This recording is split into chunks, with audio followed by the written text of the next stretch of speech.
Good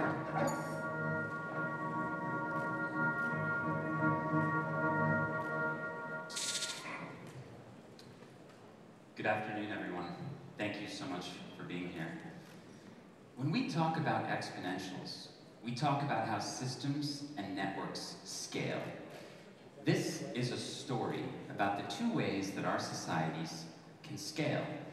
One will lead to a future where we have exponential democracy. The other is going to lead to a future where we have exponential authoritarianism. And I'm excited to talk to you about how we can take the future of freedom and human rights. The difference maker between these two paths is going to be the technology that we build and the technology that we use that brings us all together. Now I want you to think about the phones that you're using to send messages or emails, the tablets that you're reading articles on, the computer that's in your bag. All of those messages and communications are going up into some sort of cloud that you don't own and you don't control. What about all of your money? Where's your money living? You probably don't control all of your money. What about all your bio and health data? You probably don't control that either. So what we have is two potential ways we can take our society. We can go the current direction where all of our interactions and all of our communications are going to be surveilled, policed, and censored. The other way is a way of freedom and sovereignty, where our interactions and the way that we communicate with each other preserve some sort of liberty and freedom. Now, of course, governments, no matter who they are, where they are, in Italy, United States, China, India, they're all going to want to take the centralized path. Governments for millennia have always dreamed of creating the perfect surveillance state. Hundreds of years ago in Europe, the philosopher Jeremy Bentham came up with this idea, the Panopticon. So that in the Panopticon, a government could basically put all of its critics in one place and spy on them at all times. Some governments actually built Panopticons. This is one that was built off the island of Cuba by the government there about 100 years ago. Now, while the structure itself is obsolete, the idea of omniscient surveillance has evolved, especially in the world's largest country. Now, I want to talk about China today, and I want to use it as an example, not because I think that this is a particular country that's more important than any other country, but I believe the way that the Chinese government has innovated with technology is going to be the way that your government and my government and every other government follows unless we stop it, unless we create a better decentralized future. So what they're building in China today is called digital authoritarianism. And basically the idea is that all of your data that you send and receive, all your texts, all your messages, all your emails, all your phone calls, all of your social media activity gets sucked up into a giant surveillance cloud. Now it doesn't live with Microsoft, and it doesn't live with your bank, and it doesn't live with all these other decentralized companies that you interact with. In China, it's all run by essentially the same organization. And they can basically siphon up all of your data and analyze it. And they're creating basically a giant surveillance state. Some of the tools that they use to do this are so beyond our wildest dreams. One is called Wechat, which is a social networking tool used by more than 1 billion people. This thing is pretty amazing. It works in ways that vastly outpace the social media that we have. It has functionalities that we don't have. It is just simply better. It's more efficient. You can take out loans from your friends in an instant. You can go and choose what park you want to go to tomorrow based on who else is going to choose to be there. Now, this might sound nice. It might even sound convenient, but what if your government was using this app to spy on you? And that's what's happening in China today. I wanted to read this little description from a Chinese person who lives in Shenzhen, where she's describing this friction that's happening. So she says she uses Wechat to message a friend while standing in the middle of a rice paddy, to pay for snacks and water in a remote village, to buy train tickets, book hotel rooms, order taxis, get takeout, and send my aunt photos. If I wanted to, I could also use it to pay electricity bills, top up my mobile phone account, make hospital appointments, and even check the weather. So again, what if your government was using this app that had these extraordinary capabilities to basically provide micro-surveillance on your personal life? That is a reality for more than 1 billion people in China today. Now, it's not just the data that they're taking, they're actually using it to create a score to keep track of you. This is one example of one of these Sesame credit scores. So a social credit score is different from a credit score that you have here in Italy, because while your credit score only is dependent on your payments, what is your debt ratio, do you make your payments on time? In China, they add your behavior, your friends, and your political activity. So actually, like, the purchases you can make and the loans you can take out and the travel that you want to do by train or plane is restricted by your social credit score. And in some cities in China, this is a city of more than 1 million people, where the people who have the best social credit scores actually get put up on giant posters, kind of Hunger Games style, all throughout the city, because we should all be like them, right? It creates this sense of competition to be the best citizen. And in other parts of the country, in this particular town square, violators of laws, so these are jaywalkers. So when you cross the street when you're not supposed to, your name and your ID number go up on the giant screen with a zoom in of your face so that you're shamed. Because this is a better way of controlling people. Violence only goes so far. If you can get people to police themselves, it's far more powerful. In this system, bad citizens are on display for everyone to see. Now, young people in China are torn on this because, of course, they have great efficiencies that we don't have, and they kind of laugh at our systems that don't really work so well. But on the other hand, as this young millennial who's 23 years old wonders, whether they're building a cage for themselves or a futurist society, they can't really tell.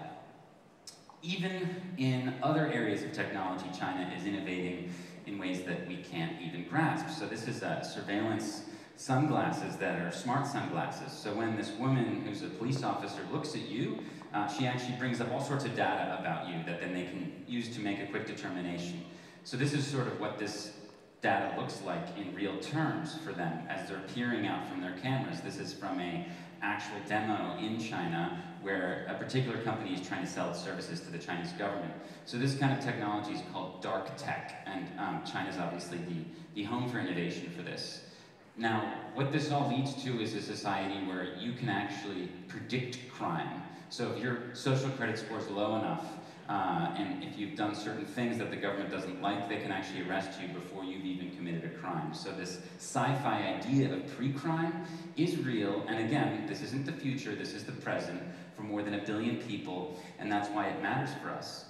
Be careful what you build, be careful what you invest in. The technology that we create is going to dictate the society that we live in, and if we build it in a way that's highly centralized, this is the end result.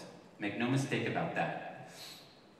So, this is also a problem in our own countries right now. Of course, I'm an American, I've seen great problems with centralized data. Of course, with Facebook and Google, we've seen interference in our elections. We've seen massive data breaches where more than 50 million people's sensitive information was stolen and exposed. Just last year, Equifax, which is one of the major basically financial agencies that rates Americans as to how trustworthy they are from a financial perspective, more than 140 million people lost their data, social security numbers, addresses, phone numbers, all sorts of things. So in addition to being manipulatable by governments, centralized data systems are also very problematic because they can be hacked. So there's numerous problems with having all of our data in a centralized way. At the TED conference earlier this year, the tech visionary Jaron Lanier gave a talk, and it was the most popular talk at TED this year. And he called for a new kind of internet where we would actually own our interactions with each other. So when I send you a Facebook message, a third company can't make money off that. Or when I send you a bit of money, a third company can't stop that arbitrarily. And basically, he gave this call for action. Let's build a new decentralized internet. Because what if you could control your own data? That would make the Chinese government and its Panopticon impossible. And that's the only way that we're going to stop that model from coming here and everywhere else. Now, I'm a political science person. I have a background in political science and history. I have been working at the Human Rights Foundation for about 10 years, and I study how societies evolve with regard to human rights, separation of powers, free expression, things like that. So in our view, we want decentralized governance, right? So we want societies that have separation of powers between the executive and the judicial and legislative branches. Now, quite obviously, dictatorship or centralized political power is definitely more efficient. I mean, you can do more transactions per second. You don't need to deal with the courts or the media, private property. You can just do whatever you want. But there's tremendous beauty in distributing power. If you actually look at the stuff that matters when it comes to education or health, when it comes to patent rates, scientific innovation, all of these things happen so much more so in free societies and not dictatorships. The evidence is pretty strong. Even if you care about peace, the argument is that no two free countries have ever fought each other. So even if you just care about peace, I think you should care about human rights, freedom, and decentralization. Now, when we look at Italy and we look at the EU, I think it's pretty remarkable that in just one generation, essentially, there are many Italians today who were born during World War II. In just one generation, we went from all of the major countries in Europe sending their young men off to die and kill each other to relative peace and a pretty amazing, thriving market economy system that you have now in Europe. And I think a big key to that was decentralization of power. When you do that, it reduces the arbitrary risk of one party being able to make these big decisions. And it really, I think, helps in, again, so many different areas. So the main question is, does that transfer to technology? And this is a quote from the author of Sapiens that I wanted to share with you. Because if you dislike the idea of living in a digital dictatorship or some similarly degraded form of society, then the most important contribution you can make is to find ways to prevent too much data from being concentrated in too few hands, and also find ways to keep distributed data processing more efficient than centralized processing. They won't be easy tasks, but it's going to be the only way we can safeguard our democracy. So again, all these phones, all these computers, all these tablets, all the communications you send, we need to find ways to build them where we preserve our freedom and rights. And that brings me to Bitcoin. Now, this may seem a little out of left field, but let me explain. In 2009, with the creation of Bitcoin, humans gained a new ability that we didn't have before. Now, I can send money, I can send a transaction, I can send a communication to anyone in this room, and no government or nation state can stop that. It's unstoppable money, it's unstoppable communication. We've literally never had that before as humans. There's no way to globally transact without trusting a third party. Unstoppable money didn't exist. It exists now. And to me, that represents a revolutionary way in which humans can network. When you talk to anthropologists and historians, they trace different revolutions in human history. So they have the cognitive revolution, which happened about 70,000 years ago. It gave us the ability to tell stories, which allowed us to go over the Dunbar number and create groups of people that were hundreds or thousands large. Then you had the agricultural revolution about 12,000 years ago, which for better or worse put us into hierarchical power structures, villages, cities, empires. Then a few hundred years ago you had the Industrial Revolution, which of course took us from just a few 100 million people to more than 7 billion in just a few hundred years. Each of these revolutions were an upgrade in the way that humans interacted with each other. And I think Bitcoin has that same sort of fundamental revolutionary power because it truly represents a new way that humans can interact with each other. Even within the governance model of Bitcoin, there's something very interesting and democratic. So the people who are the executive branch, I submit to you, are the miners, the people who expend enormous amounts of energy to add new blocks to the Bitcoin blockchain. The coders are the legislative branch. They write the rules, and the users are the judicial branch. They decide whether to use the new rules or whether to accept the new blocks that the miners create. So no one branch can override everybody else. You need a sort of consensus. So even within Bitcoin itself, there's something of a decentralized governance model, and that's why I think it makes for such a good foundation for us to build on. Now, we need to talk about why Bitcoin was created. We don't know who created it. It was someone, some person, some group named Satoshi Nakamoto. But they did leave a clue. So this is the very first block in the Bitcoin blockchain. And there's actually a little bit of text that says the Times, the 3rd of January, 2009, Chancellor on the brink of second bailout of banks. And it's in reference to this article in the Sunday Times in the United Kingdom, which is a commentary on why it's problematic for governments to just be able to print more money to solve economic crises. Now, this isn't such a bad problem to have if you live in a democracy, but if you live in a dictatorship or an authoritarian country, and the person running your country is the same person who can print money whenever he or she wants, that's a huge problem. So decentralized governance really does mean separation of money and state. So I'd like you to think about that. I think in the same way that the internet disrupted information monopolies, so no longer do just rich families and nation states control the media. Now anyone can issue their voice. In the same way, I think Bitcoin can disrupt financial monopolies. Now, this is important for places that are experiencing really serious financial crises. So maybe not so much in Italy today, but think about Zimbabwe 10 years ago. So their currency went from being worth, in the 1980s, $2 to being worth literally nothing, and they had to print banknotes of $100 trillion. The same thing is happening in Venezuela today. So this is how much, in Caracas, a roll of toilet paper costs about a month ago. To give you an example of what is happening and the speed at which this hyperinflation is happening, in 2016, a cup of coffee cost 450 bolivars. Then, last summer, it cost 4,500 bolivars. Then this year, 1.4 million bolivars. So the International Monetary Fund has actually said that the inflation rate will reach 1,000,000% by the end of the year. So if you had $1 million in January, you're only going to have 1 at the end of the year. And it's not easy to get dollars or euros in Venezuela, but it is pretty easy to get bitcoins. All you need is a phone and access to the internet. So people in Venezuela are using Bitcoin as an escape valve to get away from an inflationary monetary policy.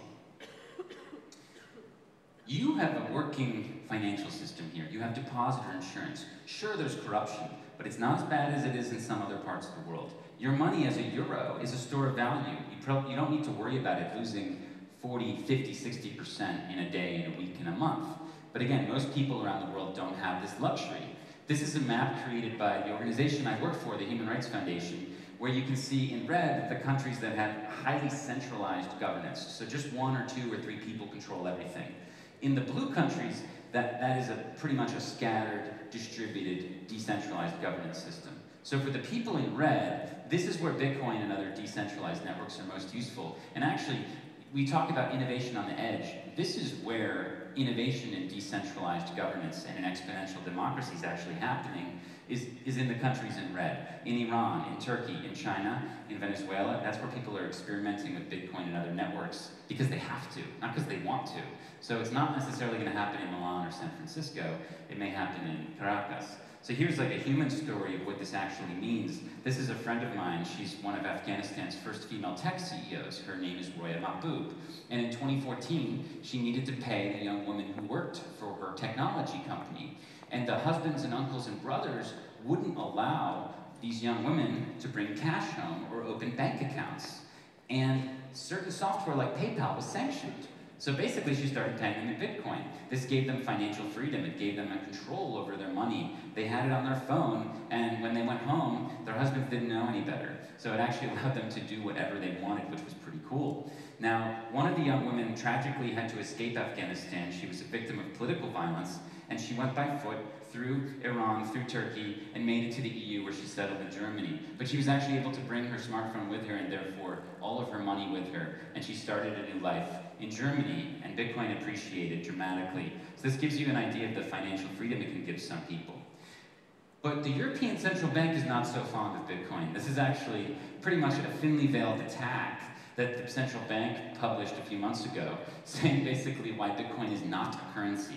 So they don't want you to use it or understand it or explore it. They want to scare you from interacting with it. That's for 2 reasons. One is that it's going to erode their power, which of course they don't like. But the other one is that they're building a different kind of blockchain. So there's these 2 main kinds of blockchains. One is like Bitcoin or Ethereum or some other projects that are open and decentralized, permissionless, censorship resistant. It's very important. A lot of the other blockchains, in fact, most of the other blockchain technology you'll hear about, we call enterprise or private blockchains. These things are closed, centralized, permissioned, censorable. Like, your stuff can get frozen. So this whole revolutionary idea that Bitcoin gave us of unstoppable money does not apply for enterprise blockchains. So from an engineering perspective, you kind of get the worst part of Bitcoin, the inefficiency. I mean, Bitcoin is tremendously inefficient, really slow, very expensive. The only reason we use it is it gives us censorship resistance. So you're not even getting that. You're not getting the prime benefit. But governments don't care because governments want control. They don't want freedom. So in China, Xi Jinping gave a huge speech in May talking about how blockchain is a breakthrough technology. And Jack Ma talked about how Bitcoin is a bubble, but blockchain is for real. And the state communist television station ran a program saying that blockchain will be 10 times bigger than the internet. So again, this is because they want blockchain with Chinese characteristics. This is a chart showing just how innovative China is in the blockchain space. But again, this is private controlled censorable blockchains. So one of the officials of the government in China gave an interview where he said that, again, they wanted blockchain with Chinese characteristics, still with a center, which technologists may laugh at, but it's definitely happening and it's something we need to be really aware of. Other governments are building blockchains for negative reasons, in my opinion, as well. In Venezuela, just as the people are using Bitcoin as an escape valve, the government built Petro. Petro is supposedly a token that is tied to the price of oil, but it was really just a way for them to raise money. In Saudi Arabia, you have IBM saying that it's going to help the Saudi government reimagine and transform the way in which services are provided to citizens. Well, this is a government in Saudi Arabia that still crucifies people and hangs gays and imprisons women for driving. I don't think IBM should be so excited. So in this whole industry, there needs to be like a more careful look at the kind of projects that we're doing. And I think a good option for people would be to pause and think about what would Satoshi Nakamoto, the creator of Bitcoin, do? Probably not go and present at that next conference in Dubai or Moscow. Now, centralized systems are very important. We do need them. I'm not proposing anarchy. But when we have a centralized system, we have to trust the humans behind it. So this is an identity card in Estonia, which has this beautiful, very exciting virtual residency and economy. But again, we have to trust the Estonians who run this thing, which we can do now. But what if Putin were to invade tomorrow, which is not entirely unlikely? He was just dancing at a wedding with the Austrian foreign minister a few weeks ago. And he's invaded several countries in the region, right? So as soon as he does that, he turns this system into something of control, not freedom. Now, when we talk about cash is the ultimate form of privacy. When I give you a piece of paper or metal money, the government can't really track that. That's freedom, that's free speech. So in China today, people are basically skipping cash and using QR codes for everything. And this is happening around the world in so many different countries. And as one of the key innovators of digital cash said, the difference between bad and well-developed digital cash will determine whether we have a dictatorship or a real democracy. So when you have things like tipping beggars on the street in China with your QR code on your phone instead of giving them coins or paper money, this is just this idea that they are going to track everything. They're going to track everything that you do. And there's a way for us to build another way. We are all moving to cashless societies. Think about it. I know in Italy you're not quite where we are maybe in San Francisco, but it's happening really fast. And it's happening really fast no matter where you are in the world today. So you have to imagine, what kind of cashless society do you want to live in? I wanted to close with this quote from Nassim Nicholas Taleb of why Bitcoin's mere existence is an insurance policy that will remind governments that the last object the establishment could control, namely the currency, is no longer a monopoly. This gives us, the crowd, an insurance policy against the Orwellian future. And I think that's really the case. If we think about the way that technology evolves, and the cell phone went from something that was absurdly expensive to something that is ubiquitous in today's world, and it did this over a period of several decades, we have to think about how Bitcoin is occupying a similar space in innovation. And one thing that's important to note is that when whoever created Bitcoin created it, they made an engineering decision where they were sacrificing scalability to improve this idea of social scalability, to improve censorship resistance, and to get rid of trust between people, that we wouldn't have to trust each other to communicate. Again, this revolution idea. That was his brilliant trade-off. Now, right now, Visa is still winning the payment wars. I mean, you think about it, they can do 2,000 transactions a second, but those are censorable transactions. Bitcoin can only do 10 transactions per second, but those are unstoppable. So is there some technology that we can use to exponentially grow the ability of Bitcoin to interact while keeping its unstoppable nature? So that might be this thing here called the Lightning Network, which turns all of us into basically nodes that can route payments. And this thing can grow in a decentralized manner. It's very exciting, and I encourage you to learn more about it. One really neat thing about Lightning Network is it's possible to stake your Bitcoin, provide services, and gain interest without giving up control of your Bitcoin, which is a new way of thinking in finance.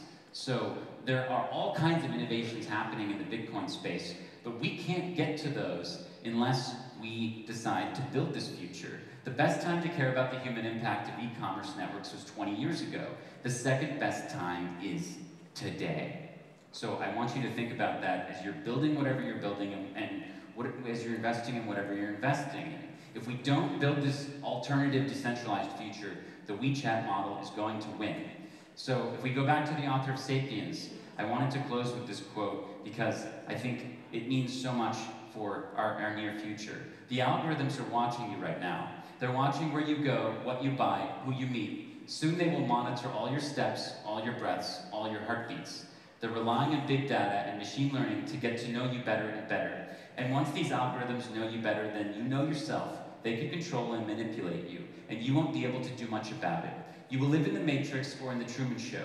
In the end, it's a simple empirical matter. If the algorithms indeed understand what's happening within you better than you understand it, authority will shift to them.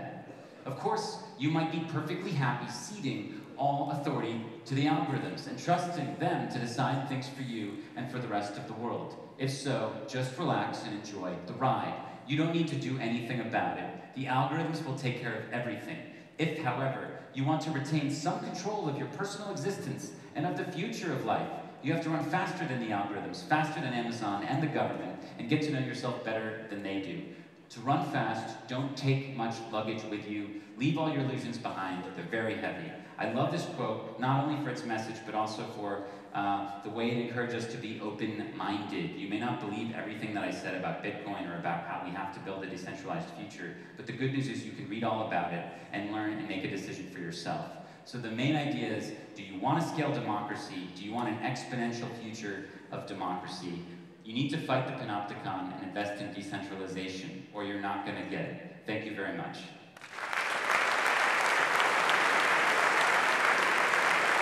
Thank you.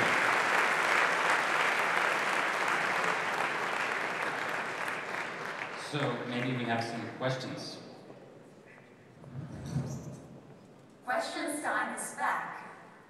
First of all, let's answer to a couple of questions of general interest. First, restrooms are at the left of the exit doors. And second, the networking cocktail starts at 6:30 p.m. And now, back on Alex Gladstein. We have 3 questions for you. Great. Question number 1. How do you think privacy technology will evolve in the next few years? Thank you for that. And I think this is one example of why we need to be concerned about centralized technology. We're going to have a lot of AI coming up, and it's going to know a lot about us. So if we want to preserve our data and our property and our value and our family, we're going to want to build privacy technology that can scale. So that's very important. I think people are actually doing some radical innovation right now. With Bitcoin, for example, that allows you to transact without giving away to the world exactly how much you're sending and who you're sending it to. There's a lot of pretty exciting privacy technology that's happening there in the financial world. Also in the communications world, apps like Signal are gaining a lot more momentum. So you want to pay attention to these apps that allow people to communicate in an encrypted way. And then finally, one more area would be censorship-resistant storage. So there's a company called IPFS that actually makes it possible through Cloudflare now. You can host your website on basically a distributed set of databases instead of one web service, which makes it very, very difficult for a government or somebody to take it down. Thank you so much, Alex. Question number 2. How can the business community help to promote democracy? Well, I think that the business community can start by investing in a decentralized future, and by taking seriously these projects that may seem radical, that may seem very activist-y. Oh, well, why would you want anonymous money, or why would you want private communications? This doesn't really seem that interesting. Well, it's going to be very interesting for a lot of people. There's one statistic you should keep in mind. Less than 1% of all humans have ever interacted with cryptocurrency, about 40 million people. Yet 4 billion people live under some sort of authoritarian government. So is that a market opportunity, or is that a human impact opportunity? I'll leave that up to you. Question number 3. How could we make sure that the new blockchain networks won't end up to a nomadic exploitation of our data, like today's internet platforms? That's a mouthful. Okay, I think what she's referring to is the fact that we had the promise of the original internet, this decentralized platform that could connect us all. And it turned into, over many years, something that gave birth to Google and Facebook and so many other platforms that basically own our data and manipulate our data and sell our data, right? So how do we not make the same mistake? That's a big question on the mind of everybody who's trying to build a decentralized internet or a Web 3.0 or any sort of blockchain project today. And I think the answer is in baking privacy and freedom into that very base layer and continuing to build in a consistent way. If you have this engineering problem where you can't really have privacy, scalability, and affordability at the same time, you have to make a trade-off, right? I don't think we should sacrifice the privacy. I think we should figure out ways to keep the privacy while continuing to reach more and more people so that one day billions of people can have censorship-resistant money and that billions of people can have encrypted communications. And I think this is really the only way to stop the surveillance state here in Italy or beyond. And I look forward to talking with you more about these topics over the next few days. Thank you very much. Thank you.